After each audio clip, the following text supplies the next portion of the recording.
C'est la 3e assemblée générale autour d'Adlam, l'alphabet Pulaar. Cette écriture comprend 28 lettres dont 5 voyelles. L'objectif de cette rencontre à Mamou vise à valoriser cet alphabet peu connu en Guinée. Nous avons initié cet alphabet Adlam dans le cadre de la promotion de nos langues nationales, dans le cadre de la promotion aussi de la citoyenneté, donc dans le cadre de veiller aussi à ce que tous nos enfants, tous nos jeunes, et une grande proportion considérable des hommes et des femmes qui puissent lire, écrire et compter en Adlam, à travers les écritures Adlam. Inventée par les frères Bari depuis 2003 en Zérekoré, l'association Ali Pulaar International a réussi à structurer l'alphabet.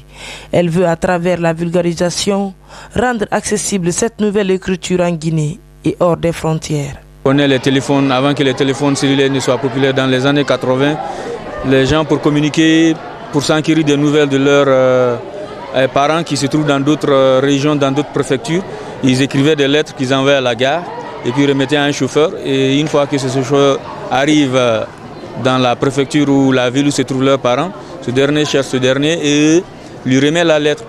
Celui qui reçoit la lettre va chercher quelqu'un pour lui lire la lettre. Les lettres là généralement étaient écrites en pulaar mais avec l'écriture arabe. Mais étant donné que le pulaar et l'arabe ne sont pas les mêmes, il y a des sons qui sont en pulaar qui n'existent pas en arabe tels que le ba, le ya, le da. Donc les gens étaient très créatifs, il fallait utiliser certains symboles existants déjà dans le caractère arabe pour représenter ces sons. Mais il n'y avait pas d'uniformité ou de standard, donc chacun écrivait comme il voulait.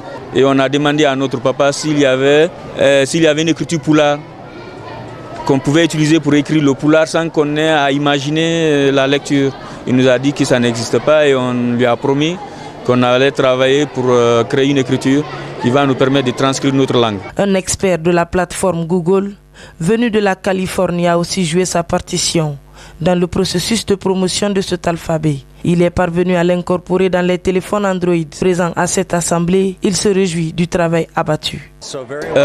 Il se sent chez lui, qu'il a été bien accueilli, que les gens sont très gentils et aimables avec lui, qu'il se sent comme s'il était toujours chez lui. Pendant 3 jours, les participants vont apporter des améliorations et trouveront de nouvelles perspectives pour l'évolution de la nouvelle écriture à travers le monde.